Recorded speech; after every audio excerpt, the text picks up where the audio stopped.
I am Heidi Benjaminson, your host of Confidence Coaching, a podcast for mothers who want to stay calm and anchored during the teenage years.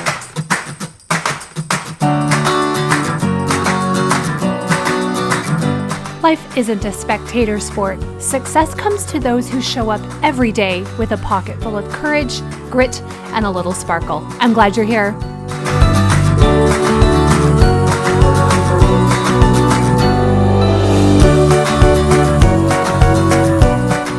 Hello. Welcome to episode 162, 17 Ways Coaching Has Changed Me. I am glad you're here. I do want to say a heartfelt thank you to all of you who are sharing the episodes with your friends, family, neighbors. I'm going to include a link in the show notes for this episode that will take you directly to leaving a review, hopefully 5 stars, in iTunes. I'm trying to get to 100 by the middle of September, which is around my birthday. So if you have a moment, please leave me a rating. It helps this 4-year-old podcast just keep on growing. Now, this weekend, I was talking with a friend who closely follows several coaches that I have trained with, and she was telling me how every part of her life is better, has changed because of the coaching principles she has applied. We were both discussing it casually. Then we had to part because we were with our husbands and we were ending our evening together. But this idea, how has coaching changed me, stuck with me, and I kept identifying very significant and mind and emotion altering concepts that have changed my life and changed how I think, that I've learned all through coaching, learning through studying my mind, my thoughts, understanding my nervous system, and taking full responsibility for it. The list was growing, and I texted my friend, I need to do a podcast episode on this list. So if you're a longtime listener, this list won't surprise you. These threads are baked into every episode. But I'm pretty humbled and grateful as I put this together. I'm so grateful for this journey of life.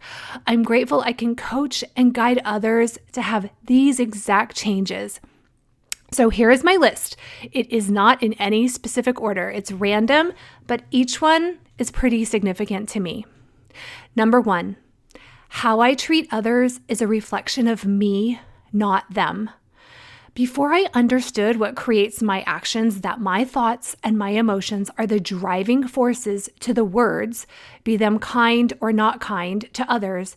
Before I understood this, I didn't take full responsibility for what I said about others, how I treated others. I was too entangled, and I'd blame others if I wasn't my best self. I thought if someone wasn't a nice person, I didn't need to be nice to them, and so on. Now, in general, I think I was a nice person overall, but I had a lot of room for improvement, and the improvement mainly was a change inside me. This idea has really shaped how I handle situations where I feel hurt by what another person has said or how they treat me. I now give myself space and try very hard to not hurt in return. Just last week, my husband and I received a rather rude email from someone working on our house. It was written in a way that I wouldn't want to interact with people, and it made us feel defensive at first and want to attack back. Instead, over and over, I repeated, how we respond is a reflection of us, not them. I have to always act in a way that I like. If I'm angry, I can be angry, but I can't blame others for how I handle my anger. Likewise, I can choose to give grace to someone who has wronged me, and that grace is a reflection of me, not necessarily who that person is or what they did. Okay, the second way coaching has changed me is I don't ruminate on what other people think of me. I'm a normal human and I want to be considerate and I want to put my best foot forward. I want to be pleasant. I want to be kind, but what others think about me isn't my business. I really believe that. Everyone doesn't have to like me. Everyone doesn't have to love me.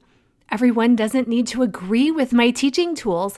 Most of my family is very disinterested, and that's totally okay. My job isn't to make other people like me or understand me. I've become a much more solid and anchored and confident person, not arrogant. I mean solidly confident by getting out of other people's heads. I have no idea what other people think about me, good or bad, and their opinions aren't a reflection of me. I don't know the lens through which people see me. I don't know the capabilities others have to love. I just know my job is to like myself and like other people.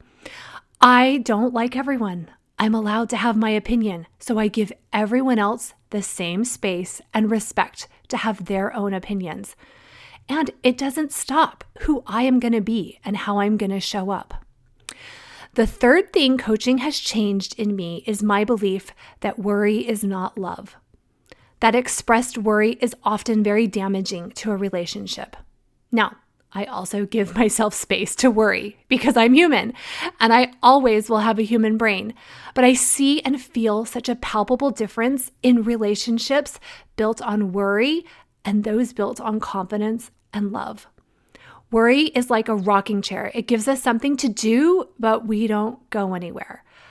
I'm not perfect at this, but I'm trying to be very, very intentional when I have conversations with my children that they are driven by love, confidence, trust, and are not driven by worry.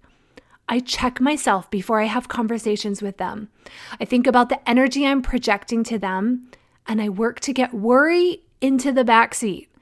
I'm certainly not perfect on this, so nobody go ping my kids and ask them on this. But I have made huge strides in which emotions and energy I project to my kids. I want to use attracting energy, not repelling energy. And worry is one of the most repelling emotions. Okay, number 4, I actively look for people who are metaphorical lighthouses. I see these qualities and I want to be like them. Coaching has taught me I can change, that I can be like these people without even asking anyone's permission. I can change. I'm in charge of my behaviors, of my calm anchoring, and I want to be more and more like these people. I'm very drawn to nautical symbols. Y'all know if you've been listening for a while, and I want to be a lighthouse for my kids as they toss and turn in very developmentally normal seasons of their life. I want to be a constant light. I want to be a calm center. I want to project this even if I'm quivering inside. I watch people, I see their calm, confident mannerisms, and I picture myself doing the same. A few years ago, I had to pick my son up from an awful car accident. I was in the ambulance with him. He was miraculously unhurt, but it was probably the most traumatic night for both of us. I am unbelievably grateful for the emotional regulation tools I had that night to allow him to have any emotion he wanted, to help him regulate, and also not to rush him out of whatever negative feelings he was having. I was in complete control of myself, and I was very aware of how I handled the event. Would it be a lighthouse moment for him or not?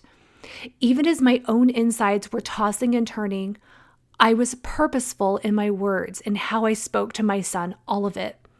There is no way I would have handled that night and the aftermath as well if I had not had these tools.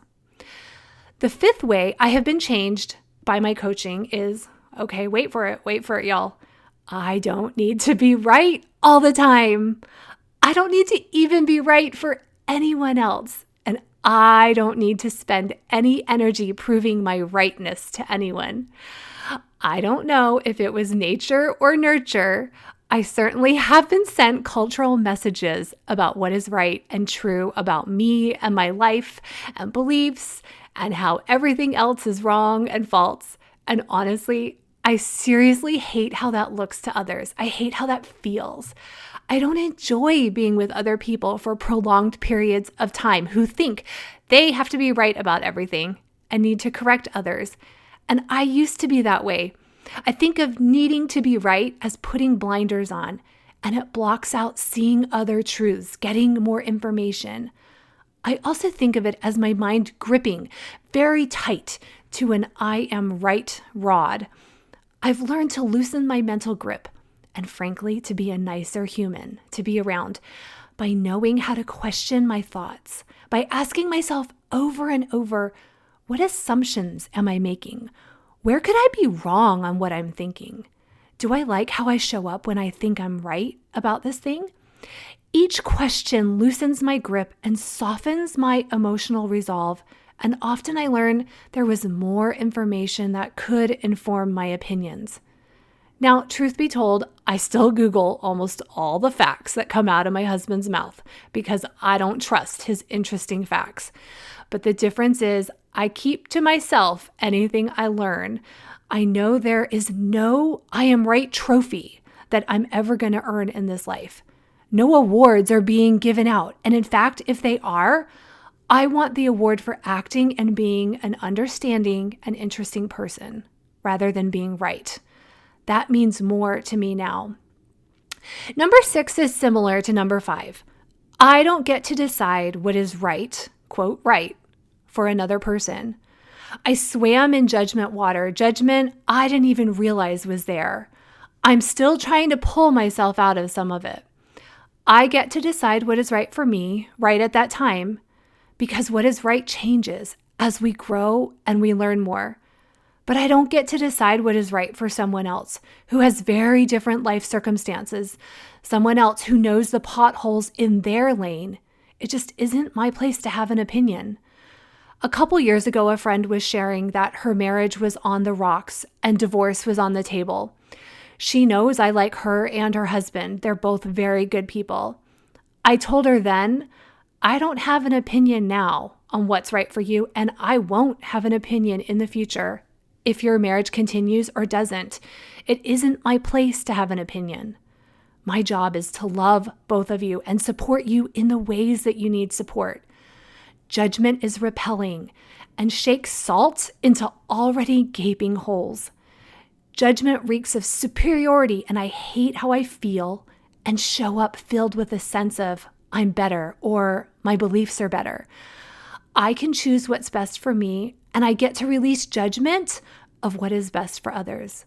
But releasing this, I've seen time over time how, quote, wrong I've been about what I've considered right. It's been humbling, and I have a ways to go. Okay, number 7, I always have a choice about how I want to feel. I know my feelings are my responsibility, and I know what creates my feelings. When I feel annoyance or irritation creep up, as they do, I ask myself, is this how you want to feel, Heidi? I still feel judgment creep up. I feel that superiority, and I check myself by asking, are there other things you could feel right now? I picture a platter in front of me with a bunch of emotions, and I make sure I like the one I'm choosing. Recently, I felt very victim-y about something that I had been asked to do. And now when that feeling comes up, I stop myself and I say, do I really want to feel this way? It helps me pivot right away to gratitude and acceptance. I've learned I can change my emotions on a dime if I want. I've learned how to recognize how I'm feeling, name it if I can, and embody it. It isn't always easy to change, and sometimes I don't want to move out of the negative. At times, I want to be disappointed, maybe frustrated. But if I stay with those emotions, I'm doing it with intention and consciousness. I'm in full control of how those emotions play out, so I feel it and also don't blame others for those feelings. Okay, the 8th way I have changed because of coaching is I can stay anchored in my emotions and let others feel however they want. I know I'm not making other people feel how they are feeling. This helps me let other people be stressed, be rude, be whatever, and I know I don't have to act or feel the way they do. I also don't need to manage or change how others feel. Just last week, I handled a situation much better than I would have without these coaching tools. I had to go to a car dealership to ask for a refund for a deposit that we had put on a new car that was being built. We put down the deposit and were told over and over by multiple people that it was refundable if we decided we didn't want the car. A month after putting down the deposit, we decided that a different car was a better option, and we bought it last week. I then went to the dealership to ask for the refund and give them the news that we didn't want the car, which hasn't come in yet. The salesman was so nice and respectful, but I had to talk to the business manager, who was probably not having a good day. As I kindly and sweetly asked for the refund, he snapped into irritation and tried to make me feel guilty and ask who had said we could do this, and he rattled off money that he thought he was losing. I stayed anchored. I stayed grounded. I let him have his feelings. I feel that he was honestly 50% performance anyways. I was super nice. I defended our request and knew we were totally in the right, and he did too. I wasn't rattled by his dysregulation. I stayed regulated. I didn't mirror back to him because I know how to control myself. I knew what confidence looked like in that moment. I felt it and I stayed there. I walked out feeling so proud of myself for knowing how to handle such difficult conversations and situations and have my own back. Okay, the 9th way coaching has changed is I've learned 2 opposing things can exist in people and in the world at the same time. I've learned the word "and" belongs in every situation, describing every person. We are all perfect and messy humans. The world is both good and bad. Marriage is hard and beautiful. My children are my greatest blessings and my greatest challenges. Moving has been hard and the best thing for us. My body can be healthy and have some pains. Family and friends can be very kind and very hurtful. Nature can be calm and ferociously wild. We are all multidimensional. I've learned to accept this in myself. I see my weaknesses and strengths and know I'm not necessarily defined by either. I'm defined by how I manage and relate to those weaknesses and strengths. Life isn't all or nothing. It isn't absolutes. Life is all nuance and in the gray.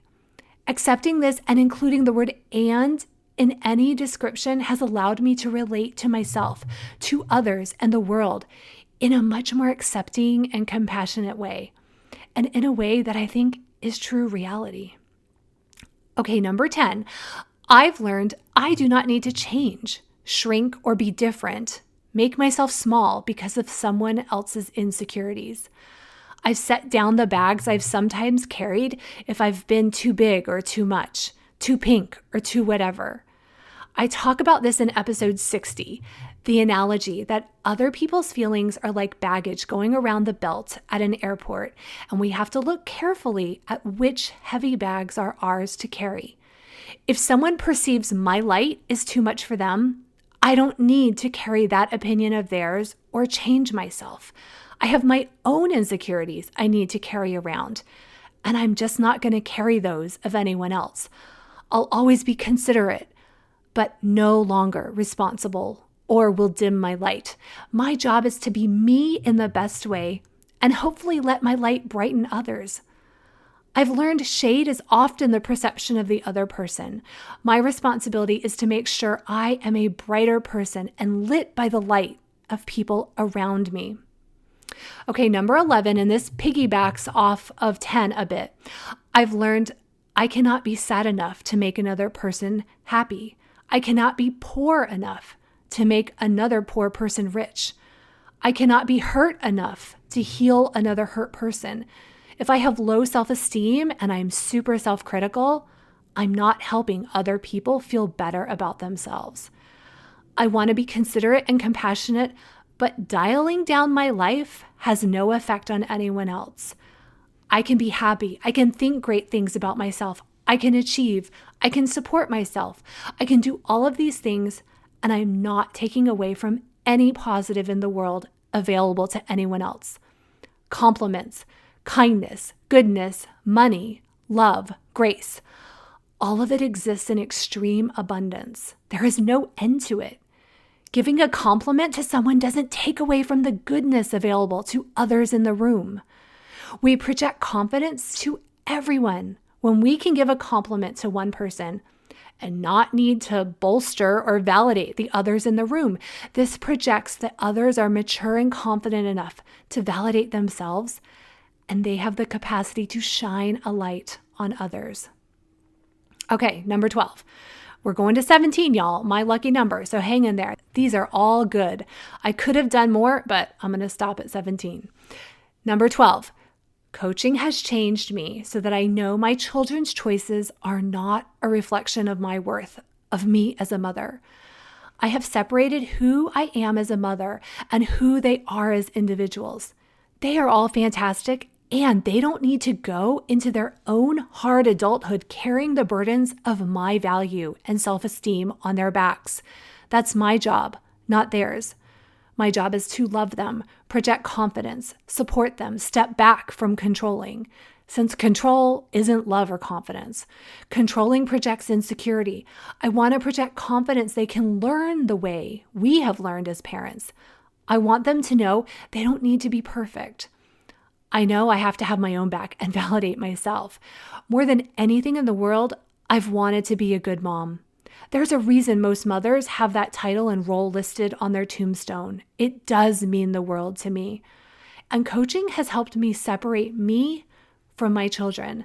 My coaching business has allowed me to step back from supervising their life and give them space, but have flexibility to be there for the parts I really want to be a part of.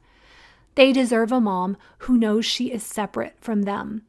I can still be sad or disappointed or frustrated. I'm human. I just know those are my emotions to carry, not their emotions to solve for.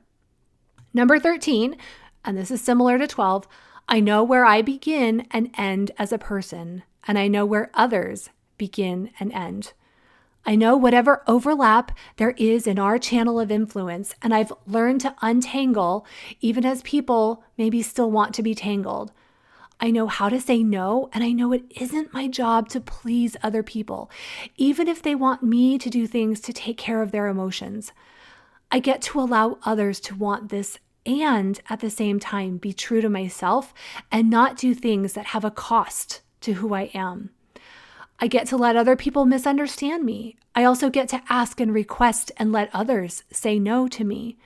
A few years ago, my husband was hurt by something someone had said to him, and after a few weeks, I caught myself thinking that he shouldn't be hurt anymore. I saw myself think that, and I said to myself, wait, he gets to be hurt as long as he wants to be hurt. I'm over it, but that doesn't mean he is, and that's okay. We're separate. We handle things differently, and that's okay. My daughter likes different things than me. Her preferences are a reflection of her, and they don't need to reinforce me. I can stand as the calm lighthouse the more I know the space I take up and allow others to be in their space.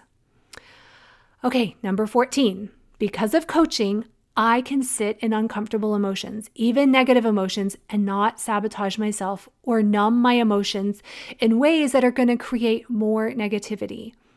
I don't need to eat to feel better. I don't need to inappropriately distract myself. Now, I'm not saying I love those emotions, but I realize my emotions are separate from who I am as a person, from me. This summer, I've been sitting in some real mental frustration and disappointment with myself, and I've allowed those feelings and told myself I can feel them and still take positive steps forward. I tell myself I can still make progress even as those feelings exist.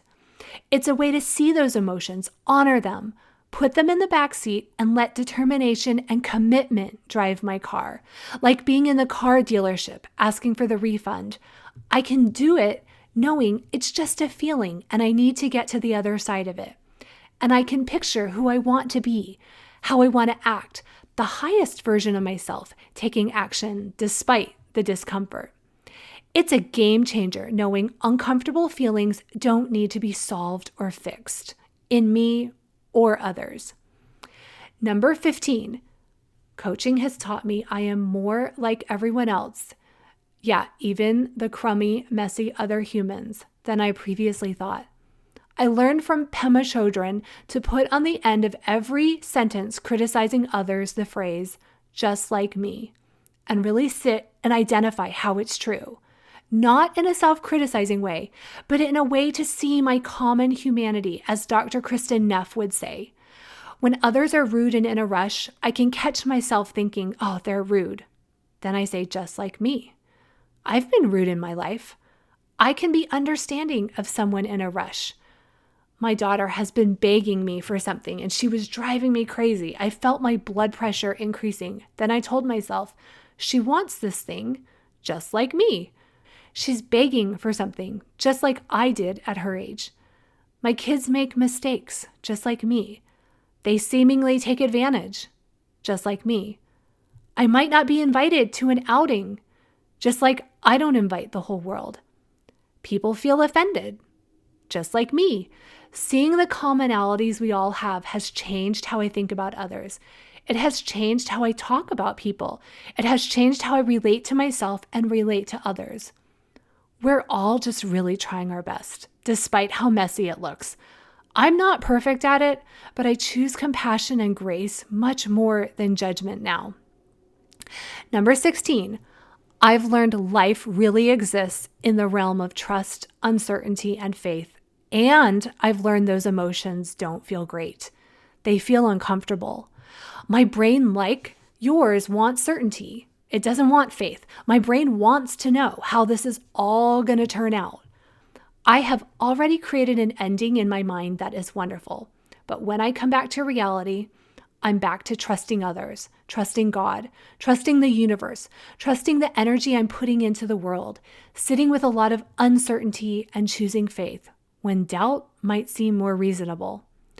Just yesterday, I heard of an acquaintance who suddenly passed away, very young. We wake up each day creating certainty that we will go to sleep in our beds at night, that our children will, and our spouses and family and friends will also. That isn't always the case. I've learned I can create the certainty if I want, and when I'm faced with the shaky reality of life, I've learned I can handle it too.